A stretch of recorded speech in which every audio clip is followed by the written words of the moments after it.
जय श्री कृष्णा। राधे राधे दोस्तों, आप सभी का दिन शुभ और मंगलमय हो। आप सभी पर भगवान विष्णु की कृपा सदैव बनी रहे।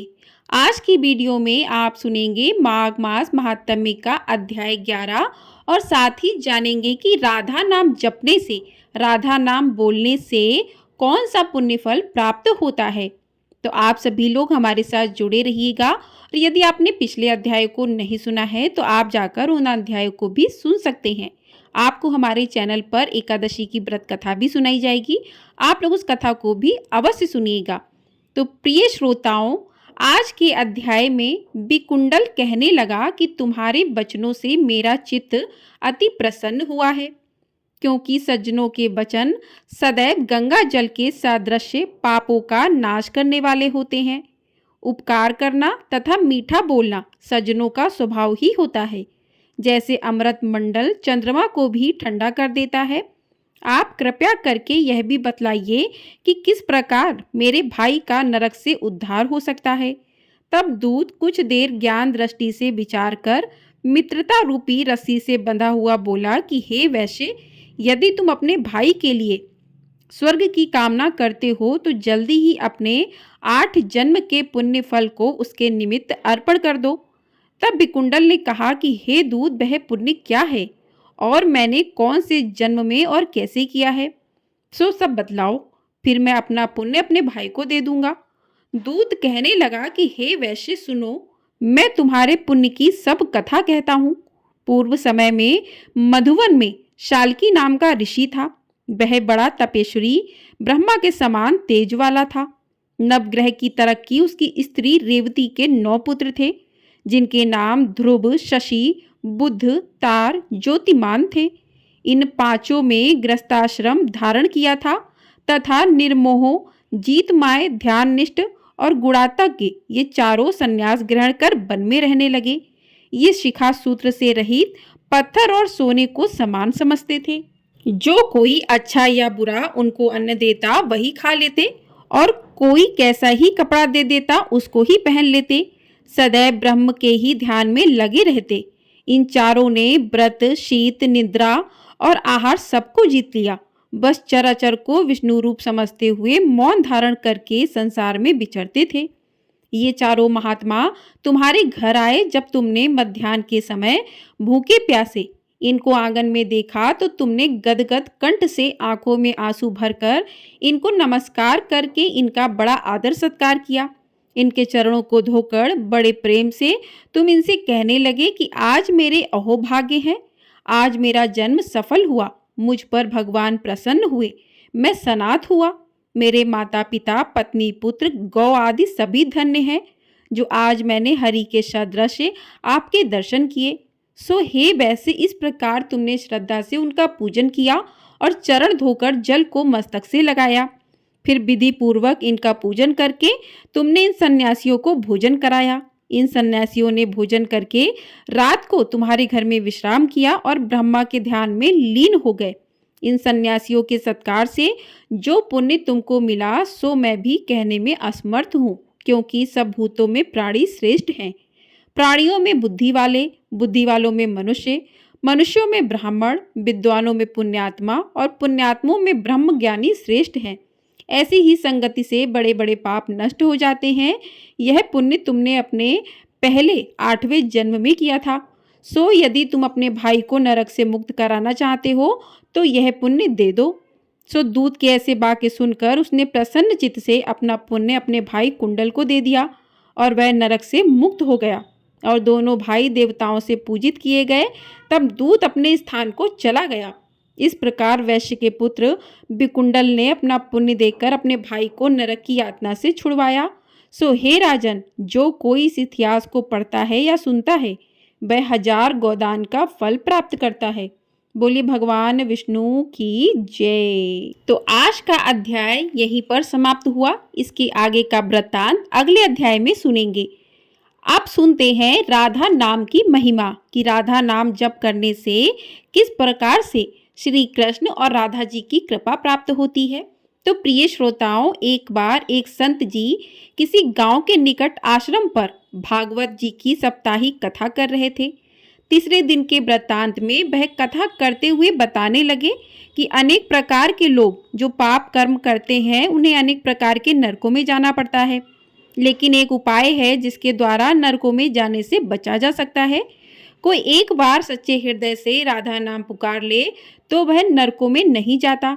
एक सेठ जी जो रोज आकर सत्संग सुना करते थे, सत्संग समाप्ति के पश्चात वह संत जी के चरणों में आकर बड़े जोर से रोने लगे। संत जी ने कहा, अरे सेठ जी, क्यों रोते हो? तुम्हारा मन उदास क्यों है? सेठ जी रोते हुए कहने लगे कि भगवान, आपकी कृपा से मुझे सब कुछ प्राप्त है, पर मेरे मन को एक बड़ी चिंता सताती है। संत जी कहने लगे, कहिए कौन सी चिंता है? सेठ जी कहने लगे, आज आपने भागवत कथा में नरकों का वर्णन किया और वर्णन करते हुए बताया कि जीवों को अनेक पापों से नरकों की प्राप्ति होती है, लेकिन एक उपाय है जिसके द्वारा नरकों में जाने से बचा जा सकता है। तो हे प्रभु, मैं तो आपकी शरण में हूँ, रोज सत्संग सुनने आता हूँ। मेरे मन में तो यह विश्वास है, आप संतों की कृपा से, भागवत की कृपा से मेरा उद्धार तो हो ही जाएगा। लेकिन मेरा एक छोटा भाई है जिसकी उम्र 50 साल है। वह ना सत्संग में जाता है, ना परमात्मा पर विश्वास करता है और ना ही प्रभु का नाम सुमिरन करता है। उसका उद्धार किस प्रकार होगा, मुझे उसकी बड़ी चिंता सताती है। मैं उसे बहुत बार समझाने का प्रयास भी करता हूँ। इस संसार के काम तो होते रहेंगे, तुम भगवान के नाम का स्मरण भी किया करो। तब वह कहता है, ऐसा करने से कुछ नहीं होता है, तुम भी मत किया करो। मैं जितना आस्तिक हूँ प्रभु के प्रति, जितनी मेरी आस्था है, वह उतना ही कट्टर और अनिश्वरवादी है। तब संत जी ने कहा, क्यों चिंता करते हो? एक दिन उसका भी उद्धार हो ही जाएगा। सेठ जी रोते हुए कहने लगे कि हे भगवान, उसका उद्धार कब होगा? आप जैसे महापुरुषों हमारे गांव में आए हैं, मुझे तो आप पर ही यकीन है, आप ही उसका उद्धार करके जाएंगे। अब आप कैसे भी कृपा कर मेरे घर आइए और एक बार तो उसके मुख से श्री राधा नाम का उच्चारण कराइए। तब सेठ जी की विनय सुन संत जी कहने लगे कि कल सत्संग समाप्ति के पश्चात मैं आपके घर आऊँगा और उसे परमात्मा का सुमिरन अवश्य कराऊंगा। दूसरा दिन हुआ, सेठ जी अपने घर गए। संत जी के आने का इंतजार करने लगे। आश्रम पर कथा की समाप्ति हुई। अब संत जी अपने वचन के अनुसार सेठ जी के घर पहुंचे। जैसे ही घर पहुंचे, सेठ जी ने बड़े श्रद्धा भाव से संतों का स्वागत किया। उन्होंने अपने भाई को बुलाकर कहा कि संत जी आज हमारे घर पधारे हैं, उनके दर्शन कर लो। वह अंदर से ही बैठे बैठे कहने लगा, मुझे न किसी संत से मिलना है और ना ही भगवान से मिलने की इच्छा है। तुम ही उनकी सेवा करो और तुम ही उनका पेट भरो। संत जी ने जब यह वचन सुने, सेठ जी रोते हुए कहने लगे, भगवान जी, देखा आपने, आपके सामने ही आपका अपमान कर रहा है। संत जी कहने लगे, सेठ जी ख्याल ना कीजिए, जब सब कुछ अच्छा होगा। अब सेठ जी को दिलासा देते हुए संत जी पलंग से उतरे और उसके भाई के कक्ष में आ गए और उसके कंधों पर हाथ रख कर कहने लगे, और बताओ आज तक कितना कमाया? वह संत जी को इस प्रकार अपने नजदीक देखकर कहने लगा, अपना हाथ मेरे कंधों से हटाओ। मैं ना संतों को मानता हूँ ना भगवान को मानता हूँ। लोग जितने आस्तिक होते हैं, मैं उतना ही कट्टर नास्तिक हूँ। मैं भगवान को नहीं मानने वाला हूँ। आप मेरे नजदीक क्यों आए हैं? तो संत जी कहने लगे, मैं तो अपना काम करने आया हूँ। संतों का काम होता है लोगों का उद्धार करना। आज तुम्हारे उद्धार का कार्य मिला है तो अवश्य करके ही जाऊंगा। वह सेठ का भाई भी बड़ा कट्टर था। वह कहने लगा कि आपको किसी का भी उद्धार करना है कर लीजिए, पर मेरा उद्धार आप नहीं कर सकते। मैं कुछ भी नहीं करने वाला हूँ। सेठ के भाई को देखकर संत जी मुस्कुराकर कहने लगे कि एक बार राधे राधे बोल दो। तो सेठ जी का भाई कहने लगा, मैं कुछ नहीं बोलूंगा। संत जी ने फिर कहा, राधे राधे बोल दो। वह कहने लगा, नहीं कहूंगा। फिर संत जी ने कहा, राधे राधे बोलो। वह कहने लगा, मैंने कहा ना, मैं नहीं बोलूंगा। तब संत जी पुनः सेठ जी के पास आए और कहने लगे, अब आपने मेरे ऊपर यह जिम्मा सौंपा है, अब मैं जैसा करूंगा आप बीच में नहीं आना। आप सारे परिवार वाले बाहर जाकर बैठ जाओ। जब तक मैं आपको बुलाऊं नहीं, एक भी परिवार वाला इस कक्ष में ना आए। अब इस प्रकार सेठ जी अपने परिवार सहित बाहर आकर बैठ गए। अब कक्ष में सिर्फ संत जी और सेठ जी का भाई था। संत जी ने पुनः प्रेम से कहा, अरे भैया, एक बार राधे राधे बोल दो। वह कहने लगा, मैंने आपसे मना किया ना, मैं नहीं कहता हूँ। ना भगवान को मानता हूँ, ना भगवान की बातें मानता हूँ। मैं कट्टर नास्तिक हूँ। संत जी पुनः उससे प्रेम से हंसते हुए कहने लगे, जितने तुम कट्टर नास्तिक हो, मैं उतना ही आस्तिक हूँ। मैंने अगर निश्चय कर लिया तुम्हारे मुख से राधा नाम सुनकर ही जाऊंगा, और पक्का समझ लेना कि तुम्हारे मुख से राधा का नाम निकलेगा ही। वह कहने लगा, आप कितना भी प्रयास कर लो, मैं एक बार भी नाम नहीं लेने वाला हूँ। अब संत महापुरुष होते तो बड़े दयालु हैं, पर लीला मात्र उन्होंने क्या किया, उस सेठ के भाई का हाथ पकड़ा और हाथ पकड़कर जोर से घुमाने लगे। अब वह सेठ ठहरा 50 साल का, वृद्ध अवस्था थी। संत भी वृद्ध थे, पर संतों के अंदर भक्ति का तेज होता है। उन्होंने जोर से उसके भाई का हाथ घुमाया, मरोड़ दिया। हाथ घुमाकर संत जी फिर कहने लगे, कहो राधे राधे। वह कहने लगा, नहीं कहूंगा। अब तो संत जी ने जोर से हाथ घुमाकर सेठ के भाई को जमीन पर पटक दिया और खुद उसके पेट पर चढ़कर बैठ गए। और संत जी फिर कहने लगे, बोलो राधे राधे। वह फिर कहने लगा, नहीं कहूंगा। अब तो संत जी ने उसके दोनों हाथ पकड़कर उसके पैरों को बांध दिया और कहने लगे, कहो राधे राधे। अब ऐसी अवस्था में वह सोचने लगता है कि ये संत तो मुझे मार ही देंगे। तब उसने बिना इच्छा के एक बार ऐसे ही कह दिया, राधे राधे। जैसे ही उसने राधे राधे कहा, संत जी ने उसके हाथ पैर खोल दिए, उसके बंधनों को छोड़कर बाहर आकर कहने लगे, सेठ जी आपका कल्याण हो गया, आपके भाई का भी कल्याण हो गया। सेठ जी कहने लगे, अंदर से बहुत तेज आवाजें आ रही थी। तब संत जी कहने लगे, आपने काम ही ऐसा दिया था। आपने कहा वह नास्तिक है, कभी कुछ बोलता ही नहीं है। आज आपके भाई ने राधे राधे का नाम उच्चारण कर लिया, इसका कल्याण हो गया। अब मैं जा रहा हूँ, कल से पुनः मेरी कथा है। अब संत जी तो अपने स्थान पर लौट आए। सेठ का भाई जमीन से उठकर अपने भाई से कहने लगा, ये कैसे संत हैं, मुझसे झगड़ा करने आ गए, मेरे ऊपर चढ़कर बैठ गए और कहने लगे, अगर राधे राधे का नाम उच्चारण नहीं करोगे तो मैं तुम्हारे ऊपर ऐसे बैठा रहूंगा। अब उसकी बातें सुन सेठ जी तो हंसने लगे। वह हंसते हुए मन से भगवान को धन्यवाद देते हुए कहने लगे, हे प्रभु, आपके संत भी बड़े दयालु हैं, खुद कष्ट सहकर भी लोगों का कल्याण करते हैं। समय व्यतीत होता गया, मुश्किल से 5-6 महीने गुजरे होंगे। अचानक एक दिन छोटे भाई का देहांत हो गया। शरीर समाप्ति के पश्चात आत्म शरीर से अलग हो जाती है। वह आत्मा ही ऊपर यमराज के पास जाकर सारे हिसाब किताब देती है। अब इस व्यक्ति का हिसाब किताब खोला गया तो यमराज ने चित्रगुप्त से कहा कि जो आज इंसान हमारे पास लाया गया है, इसका हिसाब क्या है। चित्रगुप्त कर्मों का हिसाब देखकर बताने लगा कि हे भगवान, इसने अपने जीवन में कभी परमात्मा का नाम सुमिरन नहीं किया है, सदा पाप ही पाप किया है, इसे तो सीधे नरक भेज दिया जाए। अब यमराज के आदेश के अनुसार जैसे ही उसे नरक भेजा जा रहा था, तभी चित्रगुप्त ने कहा, भगवान एक बात और है। यमराज जी ने कहा, कौन सी बात। चित्रगुप्त ने कहा, भगवान एक बार संतों के कहने पर इसने राधा नाम का उच्चारण किया था। अब एक बार राधा नाम का उच्चारण। यमराज ने दूतों से कहा, थोड़ी देर रुक जाइए, इसका हिसाब किया जाएगा, इसके बाद ही से नरक में भेजा जाएगा। यमराज ने पुनः चित्रगुप्त से कहा, जल्दी से इसका हिसाब देखो और कहीं इसने परमात्मा का नाम उच्चारण तो नहीं किया है। चित्रगुप्त ने फिर से पुनः सारा हिसाब देखा और देखकर कहने लगा कि भगवान, इसने एक बार जो नाम उच्चारण किया है वह संतों के भय से किया था, दिल से भी नहीं किया था, पर एक बार राधा नाम का उच्चारण किया है। जीवन पाप में अब क्या किया जाए। तब यमराज ने उसी इंसान से पूछा कि एक बात बताओ, हम तुम्हें पहले राधा नाम उच्चारण का फल दें या तुम्हें नरकों में भेज दिया जाए। तब वह भक्त हाथ जोड़कर कहने लगा, भगवान, नरक में तो जाना ही है, इससे अच्छा है आप मुझे एक बार राधा नाम उच्चारण का फल दे दो, फिर मुझे जहाँ चाहो भेज देना। अभी यमराज जी अपनी पुस्तक खोलकर देखने लगे कि एक बार राधा नाम का उच्चारण का फल क्या है। उन्होंने सारी पुस्तकें खोल दी, पर उन्हें कहीं फल दिखाई नहीं दिया। तब वह विचार करने लगे कि एक बार राधा नाम उच्चारण का फल तो मुझे पता ही नहीं है। तब वह अपनी शंका के निवारण करने के लिए उस भक्त को अपने साथ लेकर स्वर्ग लोक में आ गए। स्वर्ग में आकर यमराज ने इंद्रदेव से कहा कि हे इंद्रदेव, मुझे बताइए कि एक बार राधा नाम उच्चारण करने का क्या फल है। तब इंद्रदेव ने बहुत प्रयास किया, पर उन्हें भी इसका फल पता नहीं था।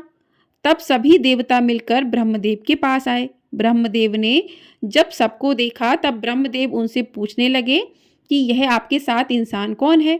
तब इंद्रदेव कहने लगे कि भगवान, इसने एक बार राधा नाम का उच्चारण किया है, बाकी सारा जीवन इसने पाप किया है। हमें तो पता नहीं राधा नाम उच्चारण का फल क्या है, इसलिए हम आपके पास आए हैं। तब ब्रह्मा जी ने बड़ा प्रयास किया कि राधा नाम उच्चारण का फल क्या है। अब उन्हें भी नहीं पता चला। तब वह ब्रह्मदेव कहने लगे, हम सब मिलकर इसे अपने साथ लेकर भगवान शंकर जी के पास चलते हैं। तब वह भगवान शंकर जी के पास पहुंचे। भगवान शंकर जी से प्रार्थना कर कहने लगे कि हे महादेव, इस इंसान ने सारा जीवन पाप किया है, बस एक बार संतों के कहने पर राधा नाम का उच्चारण किया है। अब आप बताइए कि एक बार राधा नाम उच्चारण का क्या फल मिलता है। तब महादेव जी ने भी बड़ा प्रयास किया, पर वह भी राधा नाम की महिमा को बता नहीं सके। तब शंकर जी कहने लगे कि अब हमें भगवान श्री कृष्ण के पास चलना पड़ेगा, क्योंकि वही राधा तत्व को जानते हैं। ऐसा सोचकर सब देवी देवता भगवान शंकर के साथ मिलकर उस इंसान की आत्मा को लेकर भगवान श्री कृष्ण के गौलोक धाम में पहुंचे। गौलोक धाम में भगवान श्री कृष्ण राधा जी के साथ अपने आसन पर विराजमान थे। भगवान श्री कृष्ण ने सभी देवी देवताओं का सम्मान किया और उनसे पूछा कि आज अचानक से आने का कारण क्या है। तब भगवान शंकर हाथ जोड़कर कहने लगे कि हे भगवान, यह इंसान इसे धरती से लाया गया है। इसने अपने जीवन में अनेक पाप किए हैं, पर एक बार राधा नाम का उच्चारण किया था। यमराज जी पता न कर सके कि एक बार राधा नाम उच्चारण का फल क्या है। तब वह इसकी जानकारी लेने के लिए इसके साथ इंद्र जी के पास स्वर्ग में आए थे। फिर स्वर्ग से होते हुए ब्रह्मलोक आए, फिर ब्रह्मलोक से होते हुए मेरे पास पहुंचे। अब मैं इन सबको अपने साथ लेकर आपके पास आया हूँ। अब आप ही बताइए कि एक बार राधा नाम उच्चारण का क्या फल हो सकता है। जब इस प्रकार बातें चल रही थीं, तब श्री कृष्ण के पास बैठी राधा रानी बड़े जोर से हंसने लगी। तब श्री कृष्ण ने कहा, हे राधिका, क्यों हंसती हो। तब राधिका कहने लगी, हे भगवान, यह अभी तक राधा नाम का महत्व समझ नहीं सके हैं। तब भगवान शंकर जी कहने लगे, हे महारानी, राधिका के नाम का क्या असर है, आप हमें बतलाइए। तब राधिका जी कहने लगी, हे महादेव, आप खुद सोचिए कि इस व्यक्ति ने एक बार राधा नाम का जप किया। वह एक बार राधिका के नाम जपने से स्वर्ग लोक की सैर करके आया, ब्रह्मदेव का ब्रह्मलोक में दर्शन करके आया। आपने महादेव लोक में आपका इसने दर्शन किया। आज एक बार उच्चारण के प्रभाव से यह आप सबको साथ लेकर हमारे गौलोक धाम में आया है, मेरे दर्शन और श्री कृष्ण का पूजन कर रहा है। इससे अधिक राधा नाम का और क्या फल हो सकता है। जब राधिका जी ने इस प्रकार एक बार राधा नाम का पूरा महत्व बताया, तो यमराज कहने लगा, ये तो बड़ा अनंत फल है। जो व्यक्ति नरकों में जाने वाला था, वह एक बार उच्चारण से सब लोगों की यात्रा कर भगवान श्री कृष्ण और राधा रानी के चरणों में उपस्थित हो गया है। इससे अधिक फल और क्या हो सकता है। तभी फिर से यमराज कहने लगे, भगवान, क्या अब इसे नरकों में जाने की आवश्यकता नहीं है। तब श्री कृष्ण जी कहने लगे कि हे धर्मराज, जिसने एक बार राधा रानी के चरणों का दर्शन कर लिया हो, वह तो कभी नरक में जा ही नहीं सकता। तब वह भक्त जो वहां पर राधा रानी के दर्शन कर रहा था, वह कहने लगा कि हे महारानी, मैंने तो संतों के भय में आकर आपका राधा नाम उच्चारण किया था, पर जो सच्चे हृदय से आपका नाम का उच्चारण करते हैं, उन्हें तो जीवन में कोई भय होगा ही नहीं। वह तो नरकों की यात्रा में कभी निकलेंगे ही नहीं, वह तो सीधा आपके चरणों में ही समा जाएंगे। तो इतना महत्व है एक बार राधा नाम के उच्चारण का, तो सच्चे हृदय से जो बार बार इस प्रकार कह दे, राधे राधे श्याम मिला दे, तो राधा नाम का उच्चारण करते ही परमात्मा का साक्षात दर्शन हो जाता है। तो आप सभी लोग भी प्रेम से बोलिए, राधे राधे, राधे राधे। तो इस प्रकार से ये कहानी यहीं पर समाप्त हुई। आप लोगों को ये कहानी पसंद आई हो तो वीडियो को लाइक, शेयर, चैनल को सब्सक्राइब अवश्य कर दीजिएगा। आपका लाइक हमारे लिए बहुत अधिक महत्वपूर्ण होता है। एकादशी की कथा भी आपको हमारे चैनल पर सुनाई जाएगी। यदि आप उस कथा को सुनना चाहते हैं तो चैनल को सब्सक्राइब जरूर कर लीजिएगा। दोस्तों, राधा नाम का जीवन में इतना महत्व है कि व्यक्ति के एक बार राधा नाम बोलने से व्यक्ति को स्वर्ग की प्राप्ति होती है। राधा चरण के दर्शन करने से, मात्र दर्शन करने से भक्तों की सभी मनोकामनाएं पूरी होती हैं। तो जिस प्रकार से सेठ जी के भाई को एक बार राधा नाम बोलने से स्वर्ग की प्राप्ति हुई, उसी प्रकार राधा नाम बोलने वाले सभी भक्तों को स्वर्ग की प्राप्ति होती है। बोलिए राधे राधे। कमेंट बॉक्स में राधे राधे जरूर लिखिएगा। जय श्री कृष्णा। राधे राधे दोस्तों, राधे राधे।